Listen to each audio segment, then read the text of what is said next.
evaluations will be distributed at the end of Black's lecture on Wednesday. So Wednesday is the last lecture. This is the second last lecture, also called the penultimate lecture, and which makes Wednesday the ultimate lecture.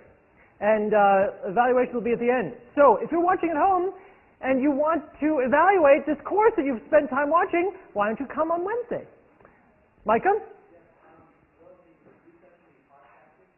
The review session will not be recorded or podcasted, no. Yes, it will. Yes, it will. So there's that. And then the final will be a week from today in this room at this time. So if you're watching at home, the final is something you must actually come in for.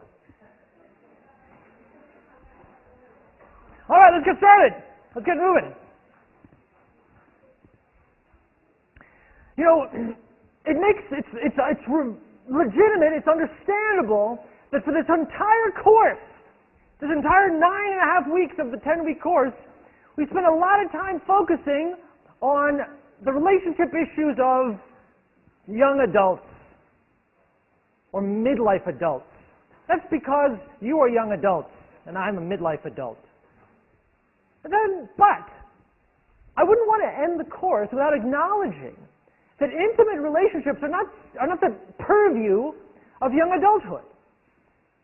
On the contrary, we are born into relationships. Relationships are part of our intimate relationships between adults are hugely relevant to our lives as infants, to our lives as children, adolescents, certainly young adults, and then on into later life. I like to say relationships are to humans as water is to fish. We live in them. They are the atmosphere that we breathe. The social atmosphere that we breathe is an atmosphere of intimacy and intimate relationships. So what I want to talk about today, in a really sort of summary way, I mean, you could certainly spend a course on relationships. You could spend 10 weeks just on relationships across a life course. But let's just take a tour, shall we? A sort of a quick survey of how intimacy and intimate relationships affect us and are affected by the course of our lives, developmentally speaking. So that's the goal for today. We'll see how far we get. Let's start with young children. You might say, well, young children, how relevant is intimacy to a young child? Young children, I have a young child at home, 7 weeks old today, actually, and he can barely lift his head. What's intimacy got to do with him? Well, it turns out that this has been a debate that developmental psychologists have been waging, or have waged, I should say used to wage, for quite a while. And the debate was between people who said, intimacy is so complex that young children are insensitive to it. Young children cannot speak language, so they certainly aren't going to have much to say or much response to whether the adults around them are happy, sad, intimate, close, or distant. That's just not something that young children are capable of processing. At least that's how the argument went. And the implication of that argument, of course, is go ahead and fight in front of your baby. Don't worry about it. They can't tell anything. It turns out, though, that recent research has destroyed that view. That debate has been resolved clearly. And in fact, children from a very young age are incredibly sensitive to the nature of the intimate relationships in the adults around them. They aren't oblivious. Now, they may be oblivious to a lot of things. Children can't process a lot of information. But one thing that they can process very quickly at a very young age is the nature of the relationships around them. Why would that be true? Well, we talked about attachment theory, which says that children are actually dependent on the relationships in the adults around them. If the adults around them are not doing well, that has survival implications for infants. So it makes sense that infants should care more about those relationships than they do about the letters of the alphabet or lifting their head. So a lot of research has actually looked at young children, not 7 weeks old like my son, but as young as 2 or 3, to see, well, what are they sensitive to? And the way this research, it was interesting, there's an ethical issue here, because you can't really just bring kids in and expose them to their own parents fighting. So the way a lot of this research is done is you bring kids, tiny kids, into the laboratory and expose them to a scripted interaction between adults. Now, you might say, well, no matter how they react to that scripted interaction, the adults are strangers to these kids, so their reactions are not going to be particularly strong. And that's true. Which means that the results, any results that we do find for this kind of design, have to be thought of as conservative estimates of the true effect. Right? Because if kids are sensitive to things going on in two strangers, think how more sensitive they're going to be to what's going on in their own homes, where they're exposed a lot more frequently to it, and the people that are doing the behavior are people that they depend on. In any case, what they've done is, a guy named Mark Cummings, a developmental psychologist, is responsible for a lot of this work. You don't have to know his name, but if you want to, that's his name. He has two people basically come into a room where children are playing and have an argument, a scripted argument. There are two people who are trained in doing it and making it real. And the question is, how does it affect kids to be exposed to two people arguing and raising their voices at each other? What they find is it has a lot of effects on kids, immediate effects on kids' behavior. Kids show visible signs of agitation. They get more aggressive. They're upset. They're fussier. Babies are fussier. From a very early age, children are affected by being exposed to conflict. Angry voices affect kids from a very early age. But what's interesting is that this research has gone farther than that, because that part is... You'd imagine that those noises are just unpleasant, in the same way that a crying baby is an unpleasant noise to adults. But children are actually sensitive to aspects of that conversation that you'd think really would take quite a lot of processing power. For example, they're affected by whether or not there's a resolution to the conflict.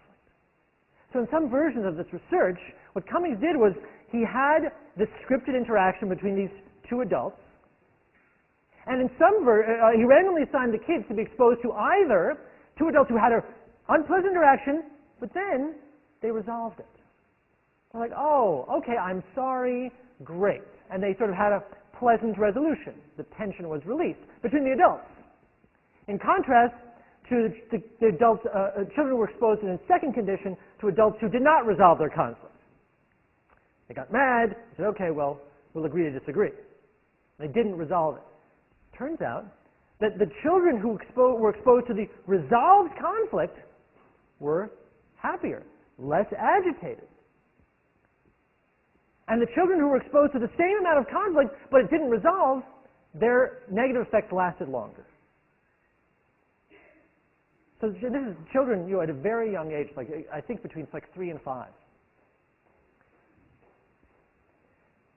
Even more interesting, in my view, is that children are sensitive to these things even if adults are trying to hide it. I love this research.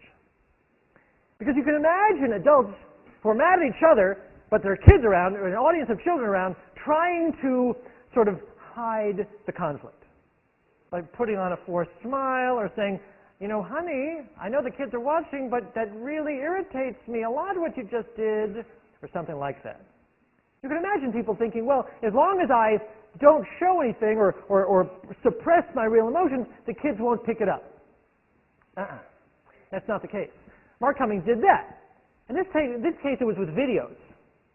So they manipulated the videos so that some of the kids watched a conflict that didn't get resolved, a conflict between two adults that didn't get resolved, but the adults had a positive affect, or at least they avoided negative affect.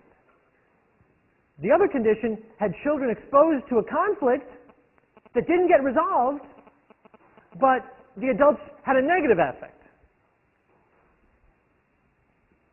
Compared to conflict that did get resolved, children in both of those conditions did worse. In other words, children were sensitive to the fact that it was a conflict that didn't get resolved, even if the adults tried to put a positive spin on it. Kids saw right through that. They knew, no, you didn't solve that problem. So children are witnesses. Their eyes are wide open, and they're not insensitive to even quite complicated interactions between the adults around them. So that's sort of what I mean by Humans are fish swimming in an ocean of intimate relationships. For children, they're surrounded by the relationships of the adults around them from a very early age, and it has an impact. Well, the question is, what impact? Why do these adult relationships matter so much for kids? There's a couple reasons. Theories distinguish between how the kids understand, how do young children understand conflict between the adults around them. And a lot of times we're imagining conflict between the parents of this child, but it doesn't have to be the parents. In the modern world that we live in, not every child is raised by two biological parents, and it doesn't matter. The point is that no matter whether the child is being raised by a single parent or adoptive parent or two biological parents, children are exposed to adults who have relationships. And when they are exposed to conflict between those adults, research distinguishes between primary appraisals and secondary appraisals. What's the difference? Primary appraisal, the word appraisal is like an understanding of the experience. Primary appraisal is when the kids say of the experience, is this a threat to me?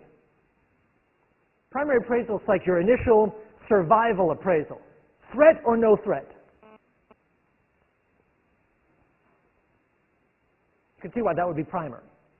Like in animals, in humans, in every organism, your first thing you have to understand is this something that is going to threaten my life or not? Well, you can imagine that the effect of an adult conflict on the kid will be a function of that kid's primary appraisal. In other words, if the kid says, my parents or these adults are fighting, that might be a threat to me, which seems like not an unreasonable appraisal to reach. That makes the kid's emotions more extreme. So children have a more extreme emotional reaction to conflict in the adults around them, depending if they make a primary appraisal of threat. And you can see that's an easy appraisal to make. So you can imagine that if you are waiting for mom to bring you food, can't feed yourself, you're just two, and suddenly your mom is distracted by a fight with another adult in the house, maybe your dad, maybe a boyfriend, maybe something else. That's a threat to you. Because now someone's getting in between your parent and the care that that parent needs to give you.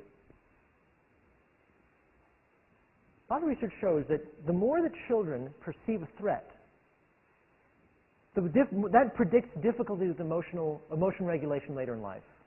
In other words, children who are in a threatening environment are more emotionally reactive, and that carries on to later life.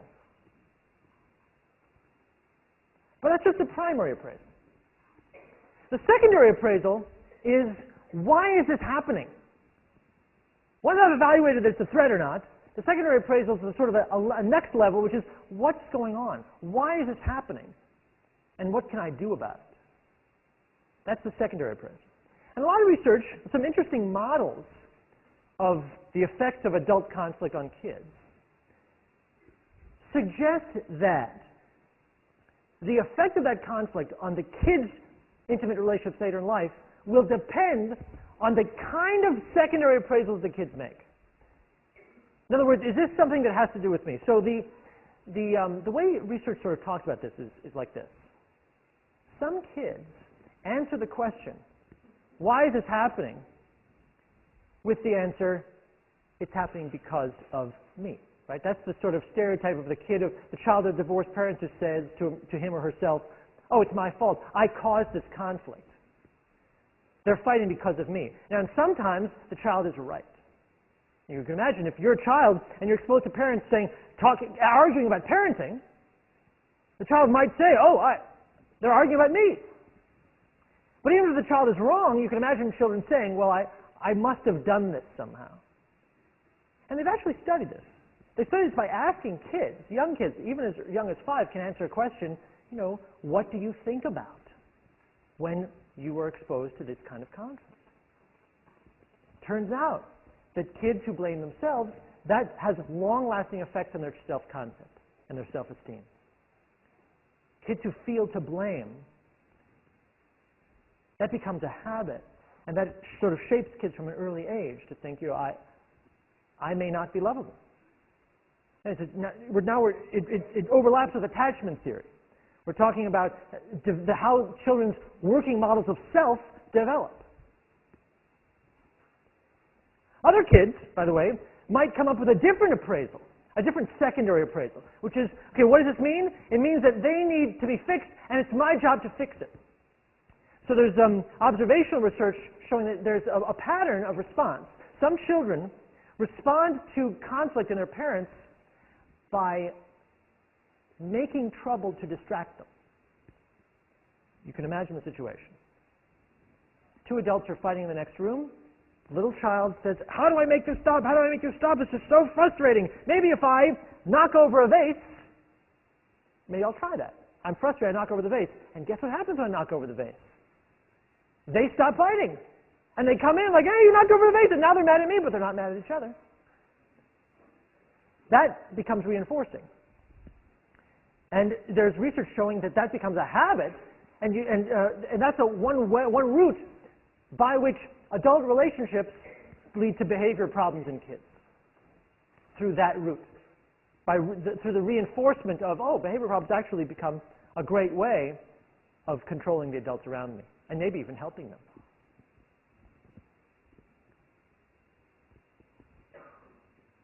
So there's a difference between the effects of adult relationships on emotion regulation, my ability to sort of manage my distress, and the effects of adult relationships on my self-concept and sort of my habits of how I'm supposed to behave, how I think I'm supposed to behave in the world.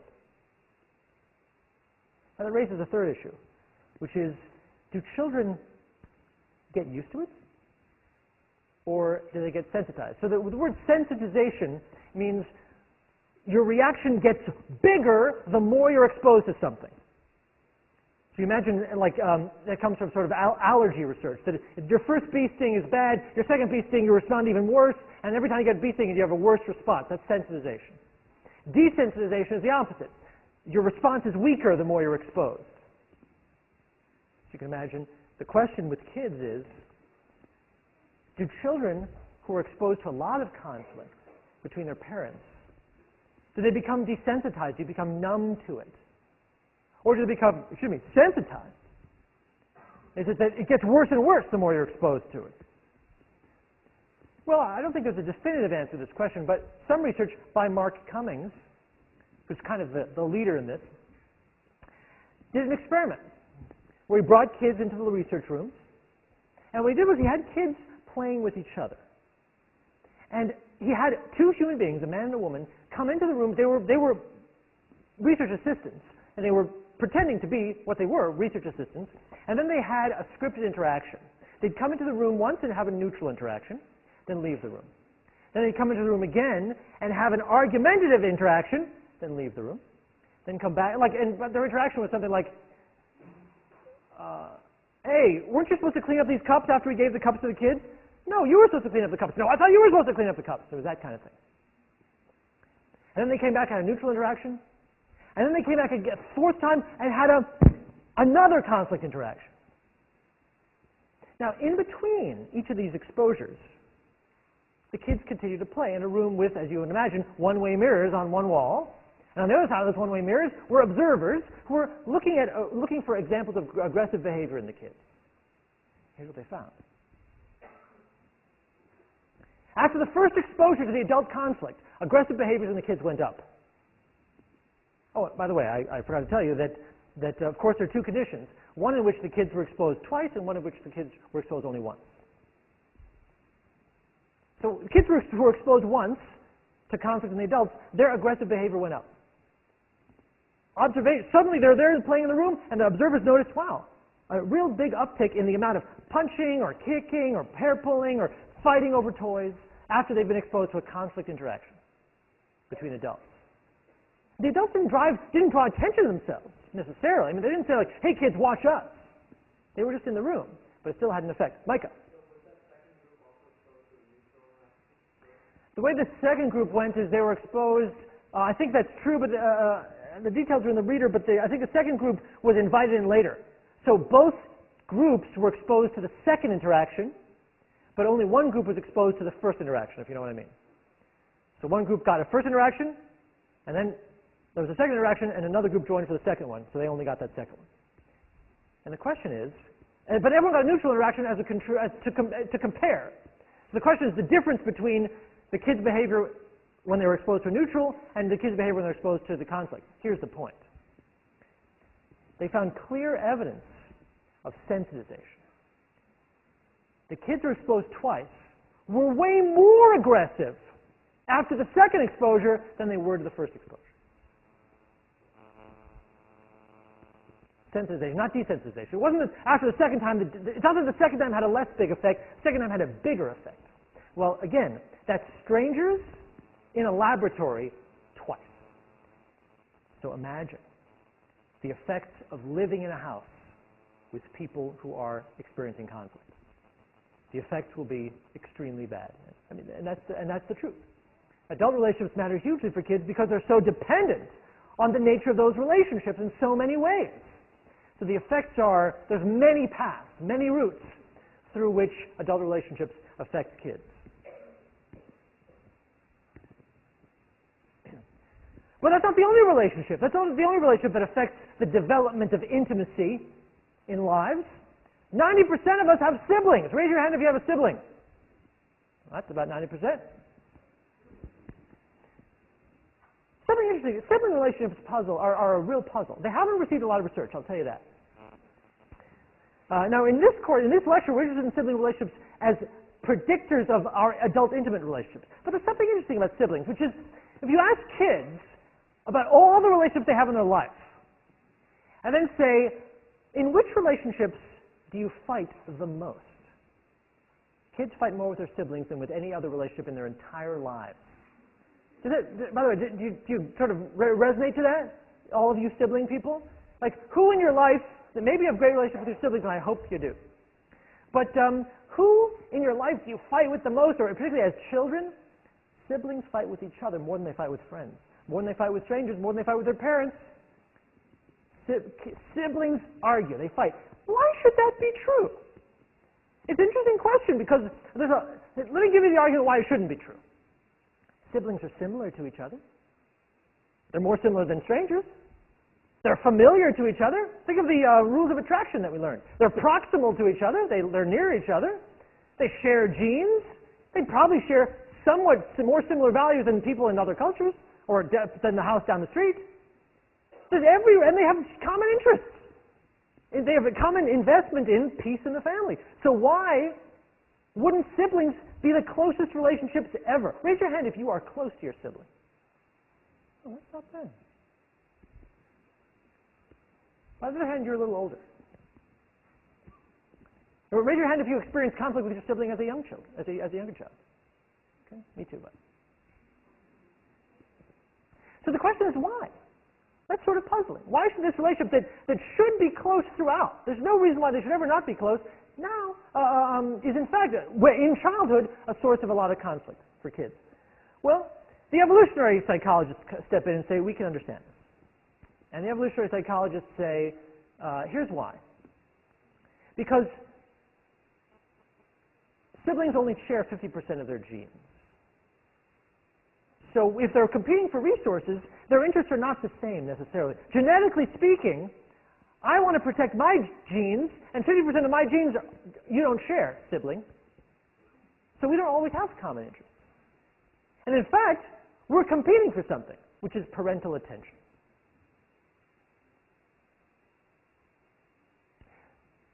So again, the evolutionary psychologist says this, and says, if there's scarce resources, and I know my parent has to choose who to devote resources to, then I'm actually competing with my sibling for those scarce resources. My parent has an equal investment in both of us. My parent shares genes with both of us, and my parent says, well, I want my genes that are in this kid to survive, and I want my genes that are in this kid to survive, so I want to give equal to both of them. But the sibling says, I don't care about your genes that much. I share 100% of my own genes, and I want to share 50% of your genes, so I want more for me than you get. See that? The parents have an equal investment in all kids. But siblings don't. Siblings have an equal investment only in themselves, and they have less investment in their siblings. So that's why there's tension, at least from an evolutionary perspective. Was there a question like, what's your name? Whitney.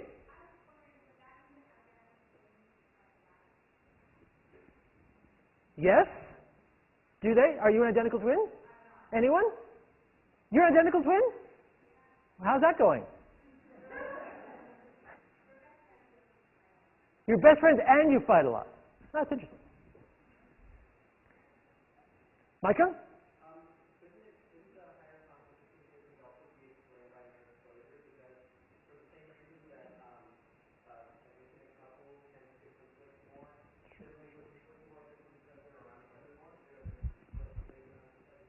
That's great.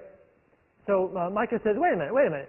I mean, couples fight because they're intimate with each other. The closer you are with someone, the more opportunities there are for conflict. That's the reason why siblings should fight too, because they're very close. They have more opportunities for conflict. It's an excellent point. And yet the evolution, it's totally true, by the way. This is not a complete answer to why siblings fight at all. And yet it has a very interesting implication that's kind of unique to siblings, which is that siblings should be uniquely sensitive to differential parental treatment. If siblings are indeed really in competition from a survival perspective for parental resources and attention, then they should have evolved sensitivity to that competition. And when there's more competition, that should be really harmful for sibling relationships. And indeed it is. So first of all, there's observational research. Observational research where they go into homes and observe how parents allocate resources across siblings. And they've shown that the more there's differential parental treatment, that's a phrase worth writing down, differential parental treatment, the more of that is observed in the home, the worse the relationship between the siblings. And that makes sense. Micah.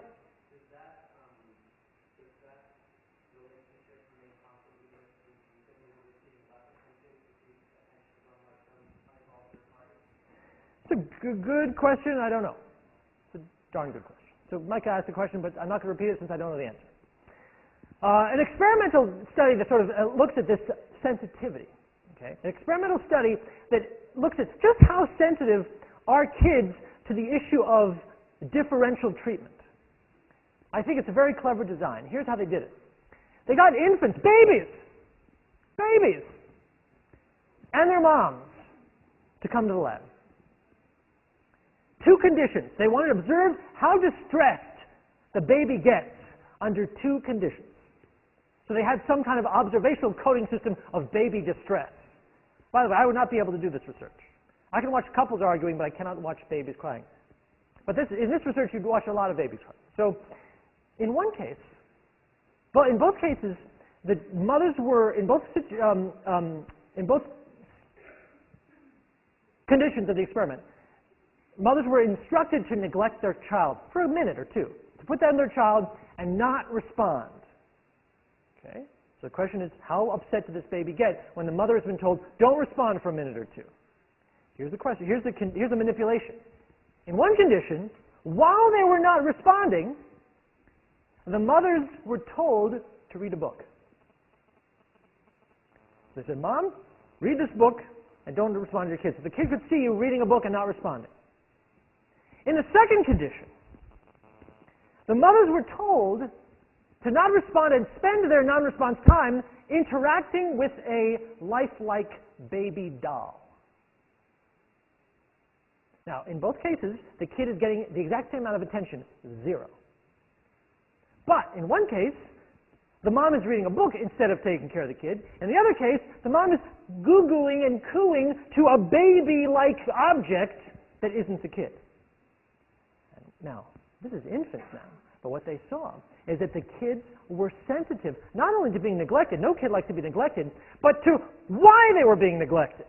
The kids got much more upset when they were being neglected for another baby than for a book, suggesting that at a very young age, children are sensitive to this issue of differential treatment. Like, hey, don't neglect me, parents, but really don't neglect me for my sibling. Kind of interesting. So this is, and this is independent of Micah's point, which is, well, sure, but there's many other reasons why siblings should have conflict. But this is a kind of interesting one from evolutionary psychology. So what? Is that important? It actually turns out to be super important. There's been a lot of research on sort of the development of intimacy in people who do and don't have siblings. Turns out that siblings are really important for promoting something called theories of mind. Now, I'm not a developmental psychologist, and this isn't a developmental psychology course, but if you've taken developmental psychology, you probably are familiar with this phrase, the idea of theories of mind. And theories of mind is my own theory about the existence of an inner mental life in other human beings. That's my own summary of that phrase. So to the extent that I have developed a theory of mind, it's that I understand that you have a mental life independent of mine. Does that make sense? Young, very, very young children, like 2 or 3, do not have a theory of mind. And what that means is they think that if I perceive something, then you perceive it too. It's adorable. So small children, of course, think, why is peekaboo a fun game for a kid? Because they think that if they can't see you, then you can't see them. Like, oh, I'm hiding from you. You can't see me. Oh, now you can see me. Well, that implies I do not have a theory of mind. Theory of mind would be like, oh, even though I can't see you, I understand that you can still see me. You can imagine that developing a theory of mind is one of the first building blocks to being capable of having an intimate relationship. Because as we've talked about so many times in this course, one of the foundations of an intimate relationship, of a successful intimate relationship, is understanding your partner's perspective. Is acknowledging and validating your partner's inner mental life. Well, the development of a theory of mind is a step towards being able to do that.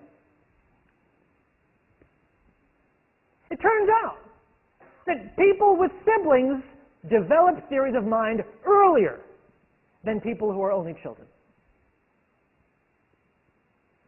I'm not saying that you're out of luck, only children. I'm just saying that it happens earlier for people with siblings. And we'll talk about why in a second. Question, I forgot your name. Deja, right.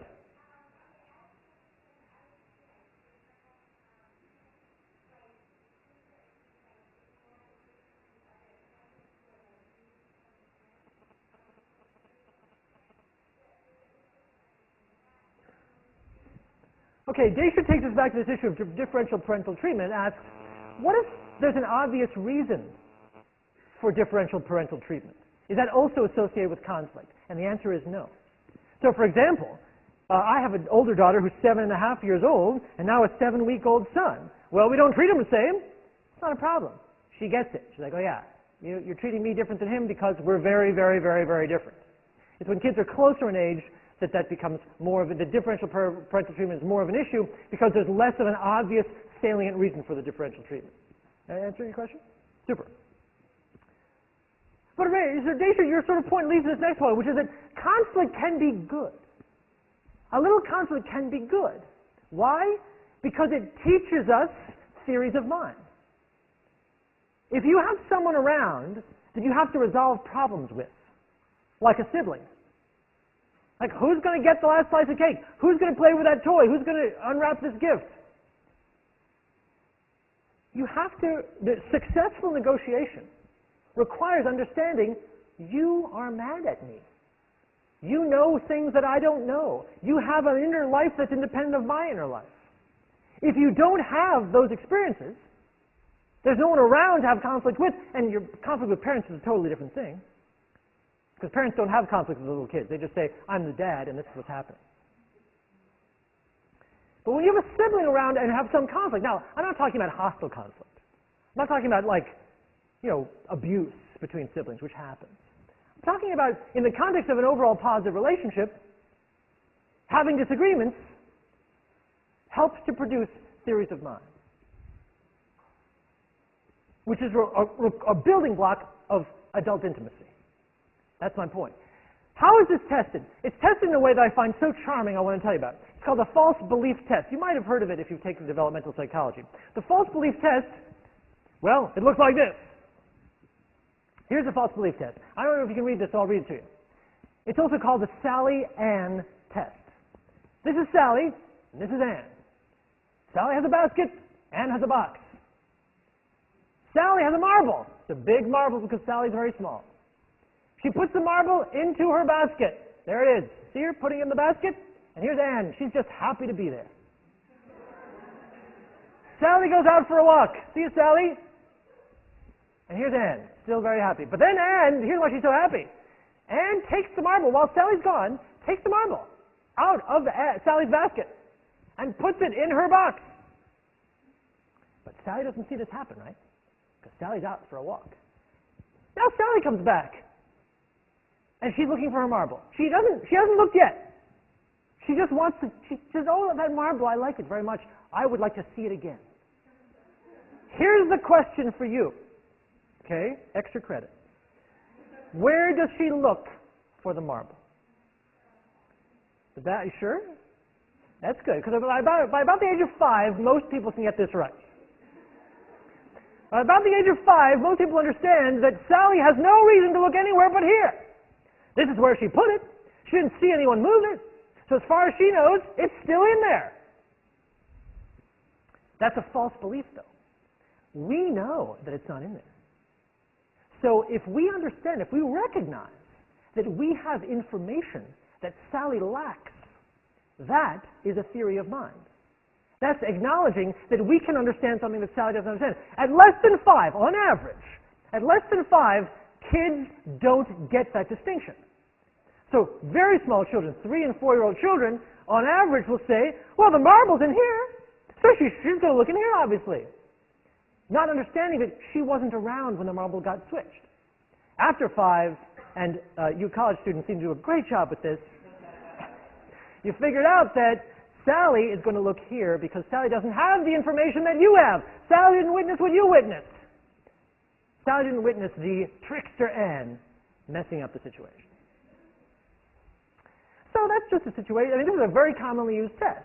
And they've shown in a number of studies that children with siblings get this quicker. And it makes perfect sense. Because children with siblings are in this situation a lot. Right from an early age. If you've got siblings that are close to you in age, if you're 3 or 4 and you've got a kid that's 1 or 2 running around, you may well not find your marble in that basket when you get back to it. Because Ann may have moved around. So kids do solve this test correctly quicker when they have siblings, because siblings teach us how to deal with other people in an intimate, close way. And that is one of the building blocks of intimacy. But it's not the only one. Next, we got friendships.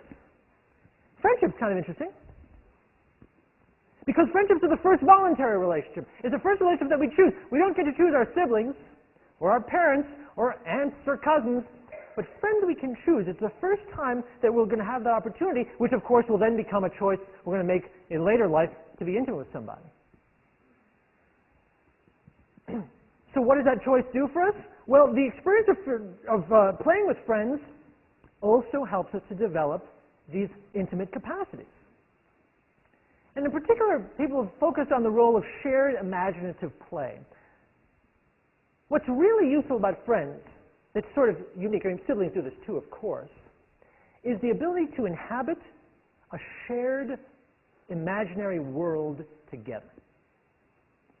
Think about kids saying, okay, this is a rocket ship, and I'm the captain, and you're gonna be the first mate. And the other person says, wait, no, there's a revolution. Now I'm the captain. The point being that they get the rules of the game. Kids, when they're playing together, are saying, we have developed an understanding between the two of us that we are sharing. Well, that is what an intimate relationship ultimately is going to be, is that we're going to decide this is our consensus home. This is our intimate life, and there are some rules, and we both understand what they are. The capacity to develop that shared space, that shared understanding, and that's a unique understanding, and it's an understanding that emerges. Well, that capacity starts with friendships. That's not the only thing that friendships do. Friendships are a source of working models of the self and other. A new source. So this is back to attachment theory. This is strongly related to attachment theory. So think about it. Attachment theory says you learn from your primary caregiver, often a mother or a father. You learn about what's the world like socially, and what do you like socially. You learn, oh, I'm a person of, like my kid believes that the sun rises and sets when she says so. Because everyone she meets says very, very positive things directly to her. I'm glad that she feels that way. But the point is that when she goes outside the house and she meets people that are not members of the family, that's an opportunity to get new messages. Messages that may well change what you think about yourself. So we talked about attachment theory. Attachment theory says that your models of self and other are pretty stable, but they can be changed. And the emergence from the house into the social world of friendships is an opportunity for change to happen. And people have studied this in kind of another, there's a really interesting way that people have studied the effect of friendships on people's self-concept. And it's a process called sociometric testing. Sociometric testing is mostly done in school settings. That's a great, you don't have to do it in school settings, but it's often done in school settings because there's a lot of kids in small groups. And what you need to do sociometric testing is to have kids in small groups. And here's how it's done. You take every kid and you give them a list of every other kid in the room, in the classroom, let's say. And you say, put a circle around all the kids you like in this room. And put a square around all the kids that you don't like in this classroom. That's it. That's all you do. You give them a list, you say circle the ones you like, or put a blue line over, indicate which ones you like, and indicate who you don't like. And you realize that that's not going to be a comprehensive list. There are going to be some kids that are not in any way, that I don't like, it's not that I like them or dislike them, they're just not on the list. Well, I don't have any feelings for them. The researchers will take that data and then calculate for each kid, for each individual, how many people like that individual, how many people dislike that individual. So each kid will get a score. A liking score is how many likes I received from my peers, and how many dislikes I received from my peers. And that kind of data has been used to identify 4 different profiles of young children in school settings. It's a way of quantifying your social status. And it's quantified in these 4 profiles.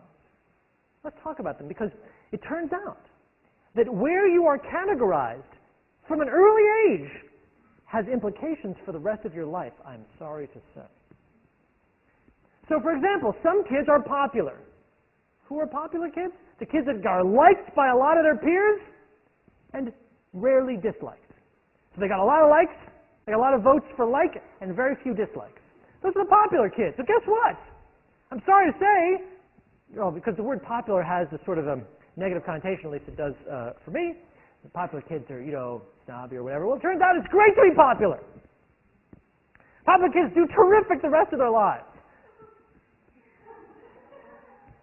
So if you weren't popular, you're like, oh, well, you'll suffer later. Wrong. They will not suffer later.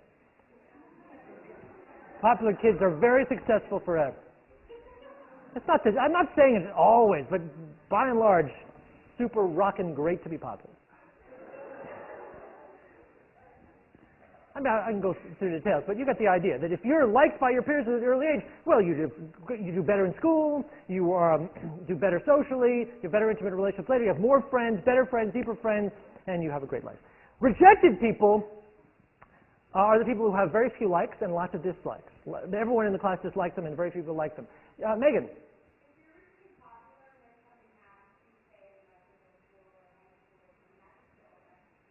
Yeah, I bet. In fact, I think that would suck. But I don't know the details. But yeah, I think absolutely it can affect you. We'll talk about that in a moment. More vulnerable? That's a great question, Megan. I'm not an expert. My knowledge in this is not deep. So I don't know the answer to that. It's a great question. If you have a change in status, a change in categorization, does it help to have been popular? Or does it make it worse? It's a great question. I don't know the answer. Worth studying. Very worth studying. Please pursue that as a career. Heidi? What's that? Well, they found them in small groups, like a classroom. They asked them the questions individually and privately. So imagine you're in this classroom of 30 kids. I give you a sheet. It's a class roster. I just say, circle the likes, square the dislikes. No, of course. No, it's totally private. So that's the popular kids. The rejected kids are the kids who are disliked by their peers and liked by few peers. So high dislikes, low likes. They do very badly. Kids who are rejected at an early age, for whatever reason, are highly at risk for behavioral problems, for having few friends, and being isolated later in life, and for having more difficulty with intimacy. That's just true. I don't know exactly. So that's bad news. These are the sort of interesting ones. Controversial are the kids who are liked by a lot of kids and disliked by a lot of kids. Controversial kids get a lot of likes and a lot of dislikes. These kids tend to be sort of bold kids that some kids gravitate to and other kids sort of reject. And the question is, what's interesting is to compare the controversial with rejected and the popular. Controversial have a lot of people that like them, like the popular, but they also have a lot of people that dislike them, like the rejected. So what happens? Are they more similar to the rejected, or are they more similar to the popular? Answer: they're more similar to the popular. Having people that like you, protects you from having a lot of people dislike you. Now, they have some issues. These people don't have it as easy as the purely popular, but they do better than the rejected by a long shot. And then there's the neglected. Those are the kids that don't appear on any lists. The kids that don't have a lot of dislikes or likes. They're shy. They're withdrawn, and indeed, they grow up and have evidence of being shy and withdrawn. They start relationships later. They have fewer friends. So this is kind of there's an elegance to this as a design. Now, there's lots of, as Megan points out, there's lots of questions you can ask about this, and I think there's a lot of research that uses this method. This is a huge literature that does sociometric testing. But it's worth knowing about. And for our purposes, it's interesting that how you are coming across in early childhood has implications for later life. So these capacities for intimacy are continuous. And then you get to adolescence. Well, if becoming friends is an opportunity to learn new things about intimacy and about attachment, imagine the transition in adolescence, because the transition is this. Adolescence is when people experience their first romantic love. May not happen. I'm not talking about sex here. I'm talking about your first crush, your first sort of romance, your first sort of feeling like, oh, I like you, I really like you. That happens for most human beings in adolescence. Even 9-year-old kids know what intimate relationships are like because you're surrounded by them. Again, you can't escape them. They're not only in your own house, but they're everywhere you look. They're in every media. They're in every book you've ever read. So 9-year-old kids know all about intimate relationships and what to expect from them. By 6th grade, kids want relationships. But now there's big cultural differences here. So there's big differences between blacks and whites, between Asians and whites and blacks, in terms of the age at which people say, no, I want a girlfriend or a boyfriend right now. But on average, in the United States, by 6th grade, kids are pointing it out. Like they're like, when am I going to have a partner? And it's a big transition because it's basically a transition from your primary source of emotional security being inside the house to your primary source of emotional security being outside the house. Well, that's a big leap. And you can imagine it's fraught with danger. Because inside the house, there's all sorts of people that are invested in your future. So there's many reasons why people inside the house should want to protect you emotionally. Outside the house, you're on your own. There's a lot more room for danger, emotional danger. And yet that's what happens. As I say, oh, I used to be tied the deepest feelings I had were for my family members, and now, in adolescence, suddenly I have the deepest feelings for someone outside the house. Well, what are the consequences of that transition? There are a lot of consequences of that transition, enormous consequences. Breakups in adolescence trigger the onset of major depression for a lot of people. So people who in their lives have a history of major depression, first onset is frequently in adolescence when a relationship breaks up. And then that becomes not your last onset of major depression. And of course, adolescents are perfectly capable of becoming pregnant, getting STDs. Adolescent relationships have surprisingly high rates of violence, physical violence. So, I mean, we're adolescents. I'm not talking like people that are, I don't know how old you were, but people like, we're talking about 11, 12, 13-year-old young adolescents are, in substantial percentages, experiencing this stuff. Well, you can imagine, concretely, these things have implications for your life. If you get pregnant, that changes your life. If you have an STD, that changes your life. But it has other implications for adult relationships. Longitudinal research that has looked at adolescents and the kind of relationship they have shown people who are fighting with their adolescent partners are more likely to fight with their adult partners. So already in adolescence, we see people on the path to the kind of intimacy that they're going to have throughout their life. Is it capable of change? Of course. But there's substantial continuity as well, and it's in place by adolescence. Okay, so now you're growing up. Let's skip some things, skip college. We get to the issue of cohabitation. So now we're talking not about dating, we're talking about establishing a home. I could have talked about marriage here, but I'm interested in the transition into cohabitation, partly because over 50% of married couples live together first in the United States. And married couples usually live together, so this is a big transition. From someone you love to someone you're establishing a household with. In the United States, cohabitation is normative. Most couples live together before they get married. But most couples who live together don't get married. You see the difference. If you look at a group that is married, most of them live together. But if you look at the group that's living together, most of them do not go on to get married. Most of cohabiting relationships break up before they transition into marriage.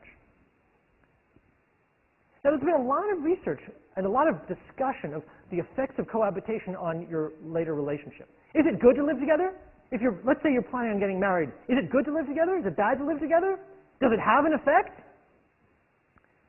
A lot of this research is driven by ideology. The fact is, generalizations about the effects of cohabitation are very hard to make definitively. Why? There's two reasons why. One is, there's a huge selection effect into cohabitation. The people who choose to cohabit are quite different from the people who do not choose to cohabit. And those differences may drive differences in later relationships, regardless of whether cohabitation itself causes anything. A second reason why it's really hard to talk about the effects of cohabitation is that there's at least 4 different types of cohabitors. The phenomenon of living together, sharing a household, without being married, is a complicated phenomenon. It's not just one thing. In fact, it's at least 4 different things. So almost half of people who live together are engaged or pre-engaged. In other words, these are couples who say, yeah, we're going to get married, we're totally on the way to get married, but since we know we're getting married, either, in July, or we're going to get married next year, we just haven't gotten engaged yet. If you know we're going to get married, then we're like, you know what, let's stop paying 2 rents. Let's just start living together now, and then we'll get the wedding. It takes a while to get a wedding. If you've ever gotten married, there's so many details. So these are cohabitors that it's not like they're living together as a lifestyle choice. It's that they're living together because they're on their way to getting married. And they're just, might as well start living together first so we don't have to sign another lease in the apartment. In contrast, there's another large group of co-residential daters. Co-residential daters are not engaged. They are not pre-engaged. They are not talking about marriage. They're just dating. But for one reason or another, they're sharing a residence. I often see this among college students, actually. You know, it's just easier for us to be in each other's space all the time. That doesn't mean we're getting married necessarily, but for one reason or another, it's convenient. Co-residential daters aren't always even monogamous. So you imagine the level of commitment. It's totally different here versus here. Then there's a group that's in a trial marriage, that calls themselves a trial marriage. This is a group that says, well, we're not engaged, we want to see what it would be like. So we're living together to see if we want to get engaged. And if it works out, then we'll consider getting engaged. These people are thinking about marriage. They're not as committed as these people, but perhaps a little bit more committed than these people. Then there's a very small group. 90% of the people are here. 10% of the people are in what's called a substitute marriage. These are people who say, for example, a good friend of mine, reject the institution of marriage. I do not wish to get married. We will never get married, but we plan to live together forever. We're totally committed to each other. We absolutely plan to be together forever, but we don't ever plan to get married. I think that the actress Goldie Hawn and Ken Russell, what's that? Kurt Russell. I think that they have been together forever, but they are not married. And they even have kids, but they're not married. I would call that a substitute marriage. Hey, you know who else? Susan Sarandon and Tim Robbins. They are not married, but they totally are, been together forever. They'd probably call it a substitute marriage. Micah? This research was done, I don't remember the population. I don't remember the population. I think this is mostly heterosexual relationships. Good question. Desha?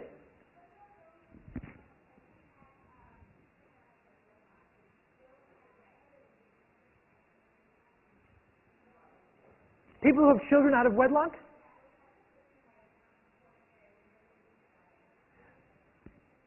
No, I mean, that's an independent issue, it seems to me, Desha. So you can have children out of wedlock and still be engaged. You can have children out of wedlock and still be in a trial marriage. You can have children out of wedlock and be co-residential daters. You can have children out of wedlock and say, and we plan to be together forever in this cohabiting relationship. It's an independent issue. So cohabitation, the point is that these groups, research that has divided up cohabitors among these groups finds that they're quite different from each other. So who knows what the effect of cohabitation is? Question anyone who says, oh, cohabitation has this effect, because there's different types of cohabitation. That's what you need to know. All right. So then you're in that relationship, you're together, you've established a household, now you're an adult, and you're getting older. Well, this is sort of where we've spent most of our time this 9 weeks so far. What happens to that relationship? Well, sex declines over time between two people who are in a long-term monogamous relationship. And that reminds me of the penny jar story. Anyone know the story? A friend of mine, college student of mine, is a Mormon. And what they told him, now Mormons do not have, absolutely no sex before marriage. And he assured me that he is abiding by all the rules. So what they told him is this. If you get a newlywed couple who has saved themselves for marriage, have not had sex until marriage, and you instruct them to put a penny in a jar by the bed every time they have sex during the first year of the marriage, and then you instruct them to take a penny out of the jar every time they have sex subsequent to the first year of marriage. What the saying goes in Mormon culture that the jar will never be emptied. Oh, with the idea being, of course, that first year sees quite a lot of activity and a significant drop-off in activity subsequent to the first year. Well, I don't know of anyone who has tested this theory, and I haven't gone back and asked my college roommates, but the evidence is clear that sexual frequency does decline over time. It doesn't mean it drops to zero. Just within one relationship, it declines. Maybe you start really high and you just go a little bit low. That's okay. Positivity also declines, though. So long-term research that has evaluated how much positivity in the relationship and how much negativity in the relationship, over and over and over again over the course of 10, 15 years, shows that the real change, hold on one second, the real change happens in positivity. Positivity tends to decline. People are less affectionate, less hugs, less dates over time. Negativity It doesn't stay the same. Now, of course, we talked about satisfaction over time declines in long-term relationships. What's your name? Dana. I have a question about the sex. Is it marriage or is it just how long is it together? Because I know everyone always, usually people talk about like once you're married, then Yeah. I think it's how long you're together that's the key issue here. I'm not sure. I think the data come mostly from married couples, but I have not heard any theory that suggests there's something unique about married couples. It's that any long-term monogamous relationship, you're going to see the frequency of sex decline. Okay, so now you've been together for a long time. Sex has declined, your positivity has declined, your satisfaction has declined, but guess what? You're lucky. Started out high, so you're still doing okay. And now you're in what we call later life. What's intimacy like then? Then we have a lot of myths about later life. A lot of stereotypes about later life. That, oh, you know, people dry up, or intimacy goes away, or passion goes away, or people now they're more interested in their stamp collections. Let's blow a hole in some of those myths, because almost all of them are false. Intimacy, the need for intimacy, the need for passionate intimacy doesn't go away. It's part of the human condition. It's part of the human condition. You don't grow out of it. You don't age out of it. It's part of being human. So as long as you're alive and human, you need intimacy. After 60, but here's the fact, because if that's true, I just said, and it is, this is also true. After 65, men are nearly twice as likely to be married than women. Twice as likely to be married than women. Why is that? In midlife, since men and women tend to marry each other in most states, there are 50% of, the exact same numbers of men and women are married. But by 65, men are twice as likely to be married. Why? Wyatt? Men die sooner, leaving behind unmarried women. And, Heidi? More dependent on women as they get older, which leads to another phenomenon, Wyatt? Exactly. So it all fits together. So what Wyatt and Heidi said together is that men die sooner, leaving behind more women without partners, and men, because they're very dependent in later life on women, remarry quicker than women. So there's fewer men, and they tend to remarry. Women, there's more women, and they have a lower chance of remarrying, so there's more of them living unmarried or as widows later in life. Dana?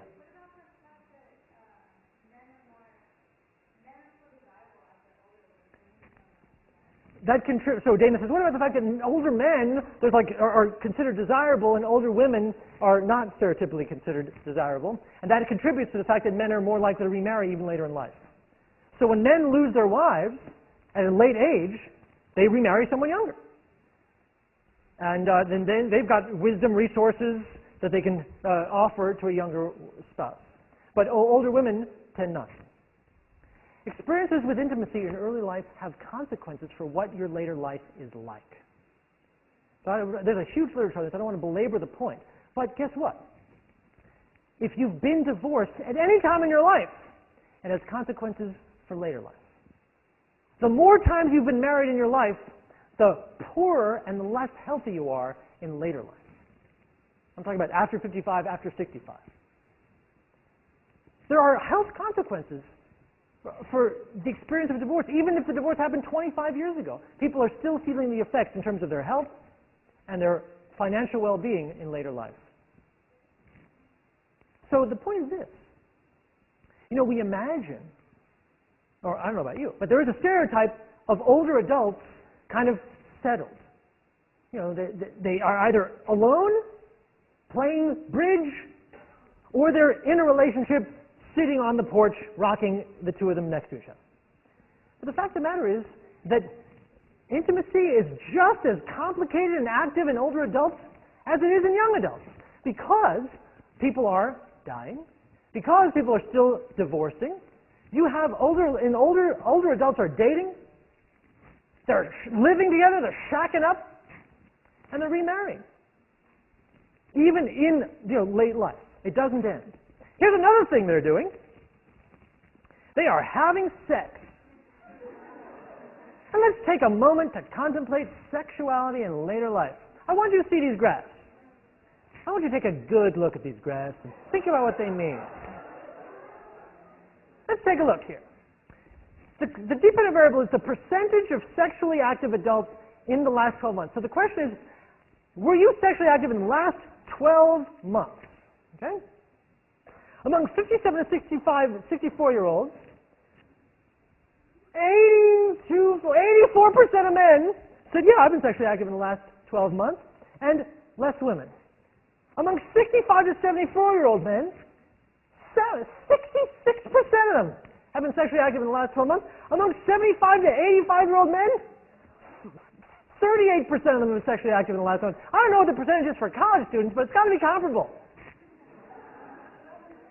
But let's get even further. Let's ask, percentage of sexually active people having sex over 2 to 3 times per month.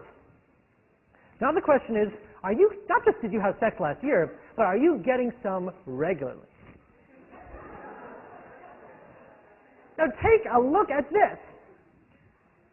See, in the last year, many more men are having sex than women because many more men have partners than women. But of the people that are having sex, men and women, of the people who are having sex, men and women are having similar amounts of sex. And so this is just the people that are having sex. They're having sex with some regularity. I mean, we're talking about 68%, 64%, men are 75 to 85-year-old men and women. I'm going to say that again. 75 to 85-year-old men and women, according to this survey, are having sex more than 2 to 3 times a month at a rate of over 54% of them. Well, that is not too shabby, because they don't have young children in the home. So, moving on. Then this happened. So we're moving on.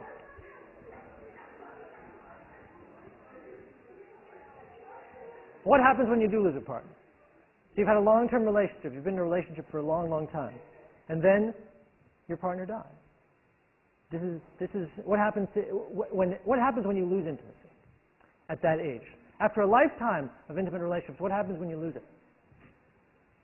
Well, terrible things happen when you lose it. Men are at increased risk of depression. Men and women who lose a partner are both at increased risk of depression, but men are more likely to get depressed than women. So they both are at risk, but men are even at more risk for depression. Women are especially at risk for poverty. They also get depressed, but they're especially at risk for poverty because often it's the man who had the health insurance, who had the retirement plan, who had the income. Is it easier if the death is expected? You don't want to be in this situation. But if you had to choose, would you want your partner, your lifelong partner, to die on the tennis court suddenly like that? Or to get a chronic illness and waste away, but you have time to prepare and say goodbye and hold their hands when they go? I'm not asking you to vote on it, but people have done research on it, and here's the answer. It doesn't make any difference. It isn't easier if the death is expected or sudden. It sucks either way. Does the nature of your relationship make a difference? In other words, if you had a person that you loved, a good relationship for your whole life, and it ends, is that easier or harder than if that irritating person that you were fighting with for so many years finally kicks the bucket? Well, here's the answer to that. Maybe counterintuitive. Prior relationship does make a difference, a big difference. And people cope better if it was a better relationship. It's harder to cope with the loss of someone that you fought with than it is to cope with loss of someone that you loved well. We might speculate on why that's true. Unresolved issues. If you have all this anger in you and now you have no one to aim it at, it's harder to lose someone that you had a bad relationship with. It's easier to lose someone that you loved well. Does the death of one predict the death of the other? There's that the image of this couple that's been together for years. One person dies and the other person says, well, then I don't wish to be alive anymore and I fade away too. Is that true? It is true, to a degree. In later life, when one partner dies, the other person has an increased risk of dying within 6 months. After 6 months, the increased risk goes away. So after 6 months, if you haven't followed your partner into death after 6 months, then your risk just goes back to whatever it normally was. But still, there's an increased risk. So there is a real measurable tendency, small but measurable, for the death of one partner to predict the death of the other. There's an implication for all of this. And the implication of this entire lecture is intimate relationships don't just affect themselves, they affect the entire trajectory of our lives. In fact, they are the foundation of what it means to be alive and human. And if that's true, then we are highly invested in having the best relationships we can have and understanding what makes them succeed or fail. That's been the question of the whole course. On Wednesday, we will answer that question. Class dismissed.